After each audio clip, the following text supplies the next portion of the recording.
Hello everyone, मेरा नाम हिमांशु और आप सभी का स्वागत है मैथमेटिक्स विद हिमांशु में। आज की हमारी रीड की 6th क्लास होने वाली है इस प्लेलिस्ट की। और आज हम सिंपल इंटरेस्ट को पढ़ने वाले हैं, जिसको हिंदी में कहते हैं साधारण ब्याज। तो हम बहुत ही बेसिक से पढ़ने वाले हैं इसको, इसके कॉन्सेप्ट को समझेंगे और बाकी सारी चीजें भी क्लियर करेंगे। इससे रिलेटेड हम कुछ क्वेश्चंस भी करने वाले हैं, जिससे कि आपको जो भी इसके फॉर्मूलाज होंगे उनको अप्लाई करने में प्रॉब्लम ना हो। तो चलिए शुरू करते हैं और यहाँ पे हम टॉपिक डालते हैं साधारण ब्याज। इसको हम इंग्लिश में कहते हैं सिंपल इंटरेस्ट। सिंपल इंटरेस्ट, ठीक है, ये हमारा टॉपिक है। तो हम एक एग्जांपल लेते हैं। मान लीजिए दो पर्सन है, एक का नाम है मोहन और दूसरे का नाम है सोहन। तो अभी क्या है कि मोहन के पास 100 रुपए है, ठीक है, मोहन के पास 100 रुपए है और सोहन को के पास कोई भी पैसा नहीं है। लेकिन सोहन को 100 रुपए की जरूरत होती है। लेकिन सोहन को यह पता होता है कि मोहन के पास कितने रुपए हैं, 100 रुपए हैं, और इसको क्या है, जरूरत है 100 रुपए की। तो वो क्या करता है, मोहन से 100 रुपए मांगता है, ठीक है। तो सोहन मोहन से कहता है कि मुझे 100 रुपए की जरूरत है और आप मुझे 100 रुपए दे दीजिए। तो मोहन कहता है इसमें मुझे क्या फायदा, मैं क्यों दूं अपने 100 रुपए, क्योंकि मेरे पास मेरे 100 रुपए हैं जो कि सुरक्षित है, मैं जब चाहे तब उनका इस्तेमाल कर सकता हूं। तो मोहन ने सोहन को वो 100 रुपए देने से मना कर दिया। इसके बाद क्या होता है, मोहन के दिमाग में एक आइडिया आता है। मोहन कहता है कि एक काम करता हूं, सॉरी सोहन कहता है कि एक काम करता हूं कि तुम मुझे अभी 100 रुपए दे दो, जब मेरा काम हो जाएगा तो मैं तुमको 110 वापस करूंगा। समझ रहे ना आप। सोहन कहता है कि आप मुझे ये अपने 100 रुपए दे दो, ठीक है, जब मेरा काम हो जाएगा तो मैं आपको 100 रुपए तो दूंगा ही दूंगा, ठीक है, उसके अलावा एक 10 रुपए एक्स्ट्रा भी दूंगा, ठीक है। तो क्या हुआ, फिर मोहन ने सोचा कि अब मुझे, अभी मेरे पास कितने रुपए हैं, 100 रुपए हैं, लेकिन अभी मुझे जरूरत भी नहीं है 100 रुपए की, तो और सोहन को जरूरत है, लेकिन ये मुझे 100 की जगह 110 वापस करके दे रहा है ना। तो इस 10 रुपए की वजह से क्या हुआ, मोहन का इंटरेस्ट आया। किसमें आया कि उसने सोचा कि चलो हाँ पैसे दे देता हूं इसको। तो ये 10 रुपए क्या कहलाएगा, ये 10 रुपए कहलाएगा इंटरेस्ट या ब्याज। क्यों, क्योंकि इसी 10 रुपए की वजह से मोहन ने सोचा कि चलो मैं इसको 100 रुपए दे देता हूं। पहले क्या था, ये मना कर रहा था कि नहीं नहीं नहीं मुझे पैसे नहीं देने हैं, ठीक है। तो ये कहलाता है ब्याज। तो ब्याज का कॉन्सेप्ट आपको समझ में आया। ब्याज का कॉन्सेप्ट ये होता है कि जब एक व्यक्ति किसी दूसरे व्यक्ति से पैसा लेता है और जब वो अपना काम निकलने पे या एक निश्चित समय के बाद पैसा वापस करता है, तो वो पैसा तो देता ही है, लेकिन उसके अलावा कुछ एक्स्ट्रा पैसा भी देता है, ठीक है। वही क्या कहलाता है, आपका ब्याज कहलाता है, ठीक है। समझ में आया आप लोगों को। किसी को कोई डाउट हो तो वो कमेंट सेक्शन में लिख सकता है। और जहां तक मेरा अनुमान है, आप सब लोगों को समझ में आ गया होगा कि ब्याज क्या होता है, ठीक है। अब ब्याज लिया या दिया किस तरह से जाता है ना।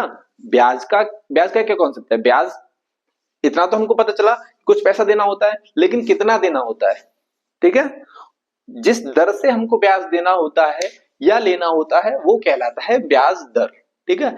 इसको हम परसेंटेज में कैलकुलेट करते हैं, ठीक है। इसको मैं इरेज कर रहा हूं। अब इसको परसेंटेज में कैसे कैलकुलेट करते हैं,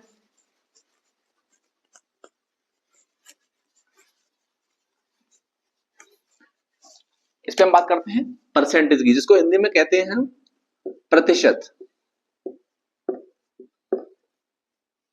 ठीक है। हम इसको प्रतिशत कहते हैं और इसका निशान जो होता है वो ये होता है प्रतिशत। प्रतिशत हिंदी के दो शब्दों से मिलकर बना है, प्रति और शत। प्रति का मतलब होता है आपका प्रत्येक और शत का मतलब होता है 100, ठीक है। इसका मतलब होता है कि प्रत्येक 100 पर मिलने वाला जो भी पैसा है वो क्या कहलाएगा, प्रतिशत कहलाएगा, प्रत्येक 100 पर। ठीक है, जैसे कि मैंने बताया 100 रुपए किसको जरूरत थी, मोहन को, सॉरी सोहन को, किससे जरूरत थी, सोहन से। तो उसने जब सोहन से 100 रुपए लिए तो उसने कहा कि 10 रुपए मैं आपको एक्स्ट्रा दूंगा। तो उसने क्या बोला कि 100 रुपए पे मैं आपको 10 रुपए एक्स्ट्रा दूंगा। ठीक है, तो वो क्या कहलाएगा कि प्रत्येक 100 पर, तो प्रत्येक 100 पर वो कितना दे रहा है, 10। तो परसेंटेज कितना हो जाएगा या प्रतिशत कितना हो जाएगा, 10% हो जाएगा।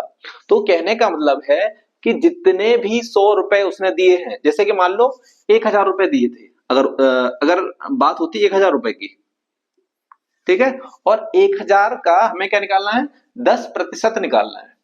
ठीक है, तो 1000 में कितने 100 होते हैं, 1000 में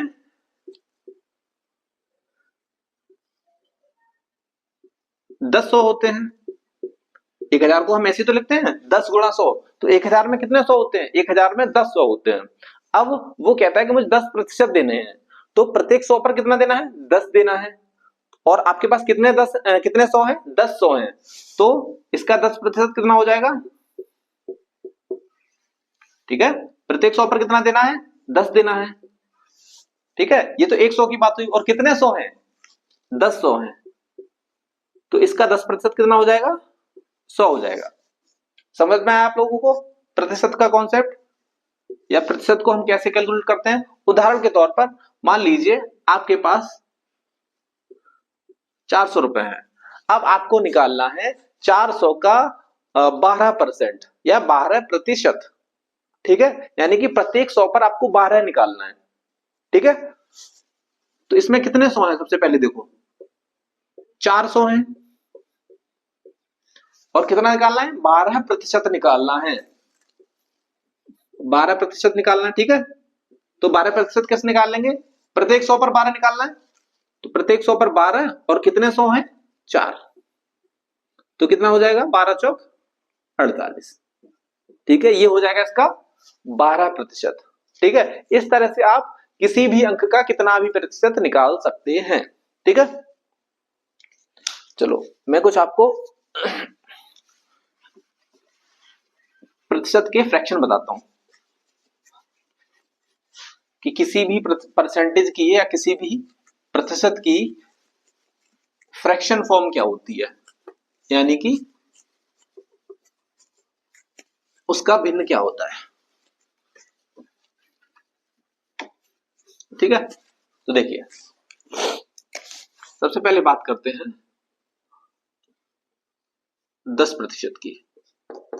10% की बात करते हैं, इसका फ्रैक्शन फॉर्म होता है 1/10।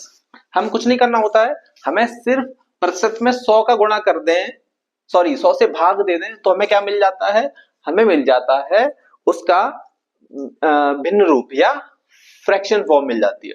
ठीक है, तो 10% का कितना हो जाता है, 1/10। कैसे, 10% है, इसमें हम क्या करेंगे, 100 से डिवाइड कर देंगे, तो कितना मिलेगा आपको, 1/10। ठीक है, दूसरा देखिए, दूसरा है 20%। 20% का कितना होता है, 1/5 हो जाएगा। ठीक है, विधि वही है, आप चाहें तो करके देख सकते हैं। तीसरा होता है 25%। 25% का फ्रैक्शन होता है 1/4। चौथा 33 सही 1/3% का फ्रैक्शन फॉर्म होता है 1/3। पांचवा 50% का फ्रैक्शन फॉर्म होता है 1/2। बहुत सारे होते हैं, लेकिन मैं आपको मेन बता दे रहा हूं, जैसे कि 37 सही 1/2 का होता है फ्रैक्शन फॉर्म। उसके अलावा बहुत सारे होते हैं, आप जितने चाहे उतने बना सकते हैं, लेकिन आपको सिंपली कुछ नहीं करना है, आपको केवल 100 से भाग दे देना है, और आपको क्या मिल जाएगा, उसका फ्रैक्शन फॉर्म मिल जाएगा। ठीक है, जितना भी ब्याज दर दे रखा हो। ठीक है, छठवां 66 सही 2/3 का प्रतिशत कितना होता है, 2/3 होता है। 75% का कितना हो जाएगा, 3/4। ठीक है, इस तरह से बहुत सारे होते हैं, ये कुछ मेन है, क्योंकि आप सिर्फ लेवल 1 का मैथमेटिक्स पढ़ रहे हैं तो आपको इतना डीप पढ़ने की आवश्यकता है ही नहीं। तो आपको क्या करना है, जो भी प्रतिशत दे रखा हो उसमें आपको सीधा सीधा 100 से भाग दे देना है, और क्या करना है, उसको फ्रैक्शन में कन्वर्ट कर लेना है। और चलो मैं कुछ और चीजें बता देता हूं, इसको मैं रेज करता हूं।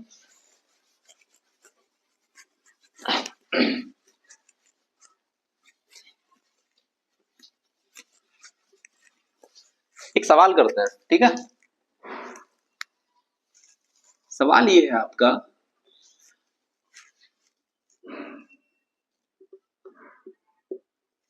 400 रुपए पर 10% की ब्याज दर से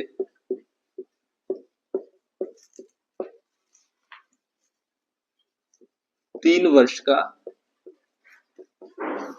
ब्याज बताओ। ठीक है, तो आपको करना है, 400 रुपए हैं आपके पास, ठीक है। प्रतिशत क्या है, जो ब्याज दर है वो क्या है, 10%। तो प्रत्येक 100 पर कितना देना पड़ेगा, 10 देना पड़ेगा। ठीक है, तो 100 कितने हुए इसमें, 4 गुणा 100, 400 हुए, है ना। 400 में आपके कितने 100 होते हैं, 400 होते हैं। और ब्याज की दर क्या है, 10%। ठीक है, तो कैसे निकालेंगे, 100 पे कितना मिलेगा, 10। तो 4 पे कितना मिलेगा, 400 पे 10 गुणा 4। ठीक है, तो ये हो जाएगा 40। समझ में आई बात। अब ये तो निकल के आया आपका 1 वर्ष के लिए, 1 वर्ष के लिए। लेकिन आपको क्या करना है, आपको निकालना है 3 वर्ष के लिए। तो 3 वर्ष के लिए कितना हो जाएगा, 1 वर्ष के लिए 40 है, तो 3 वर्ष के लिए कितना हो जाएगा, 40 गुणा 3, 3 वर्ष के लिए। ठीक है, तो ये कितना हो जाएगा, 120 रुपए। ठीक है, या इसका एक फॉर्मूला होता है, इसका फॉर्मूला होता है P गुणा R गुणा T अपॉन 100। ठीक है, P का मतलब होता है आपका प्रिंसिपल। प्रिंसिपल वो पैसा होता है जो आपका इनिशियल, जो आपके पास होता है। ठीक है, तो प्रिंसिपल कितना दे रखा है, 400 दे रखा है। आर कितना होता है, आर होता है रेट, रेट को हम बोलते हैं ब्याज दर। ब्याज दर कितनी है, 10। और टी यानी टाइम कितना है, 3 बटे 100। 100 से 2 जीरो से ये 2 जीरो कट जाएंगे, तो ये कितना हो जाएगा, 4 या 12, 120 हो जाएगा। तो आप डायरेक्ट फॉर्मूले से भी निकालते हैं। ये आपका कॉन्सेप्ट होता है, और इसको हम यूनिटरी मेथड भी बोल देते हैं। यूनिटरी मेथड से कैसे निकालेंगे, या और ये आपका सीधा सीधा फॉर्मूला होता है।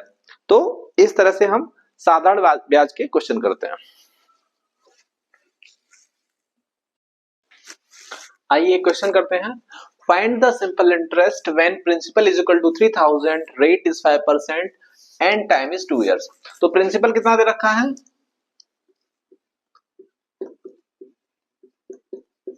प्रिंसिपल जिसको हम हिंदी में बोलते हैं मूलधन,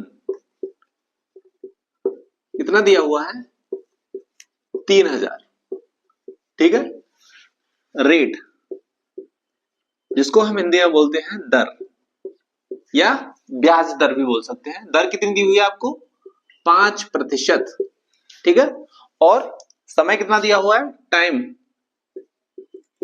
समय कितना दिया है, इसको हम बोलते हैं टाइम।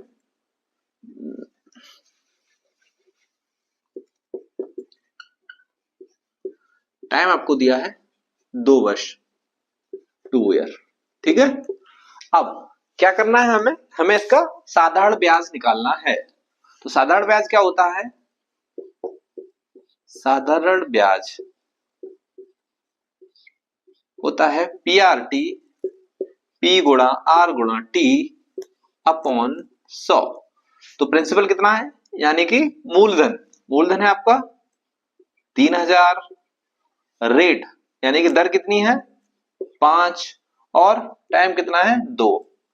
क्या करेंगे, 100 से भाग दे देंगे, 1 जीरो से 1 जीरो कटा, एक जीरो से एक जीरो घटा, तो कितना हो गया 5 दूनी 10 और 10 दिया 30, तो कितना आया ये 300 रुपए आपका क्या निकल के आया, ब्याज निकल के आया या साधारण ब्याज निकल के आया। ठीक है, तो इस तरह से इसके क्वेश्चंस करते हैं। चलिए एक और क्वेश्चन देखते हैं।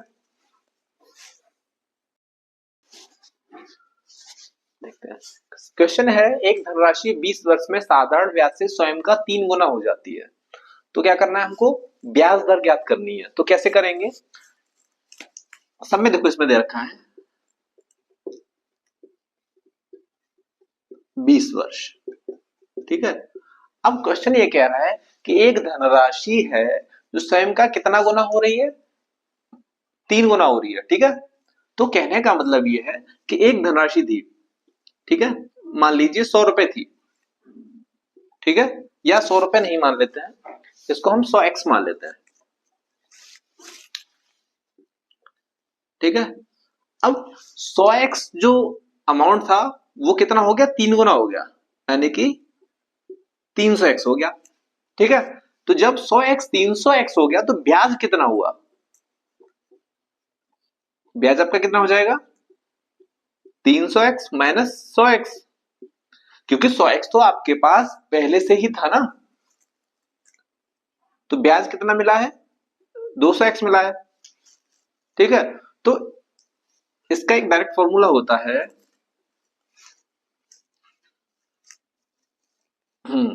इसका फॉर्मूला होता है समय इंटू दर इक्वल टू ब्याज। ठीक है, तो समय कितना था, समय था 20 वर्ष, दर और कितना ब्याज मिला 100 पे कितना मिला 200। ठीक है, तो दर कितना हुआ 200 बट्टे 20 10%, तो 10% क्या हुआ आपका, ये उत्तर आया। ठीक है, हमने क्या किया, हमको समय कितना था 20 वर्ष दिया था, और 20 वर्ष में वो कितना हो रहा है 200% जो है वो ब्याज मिल रहा है, तो हमने क्या किया समय गुणा दर बराबर ब्याज कर दिया। तो समय हमको दिया था 20 वर्ष, दर हमको पता करनी थी, और अमाउंट जो था वो 200% से बढ़ रहा था। ठीक है, तो हमने 200 लिया और हमने उत्तर निकाल लिया। ठीक है, आगे बढ़ते हैं।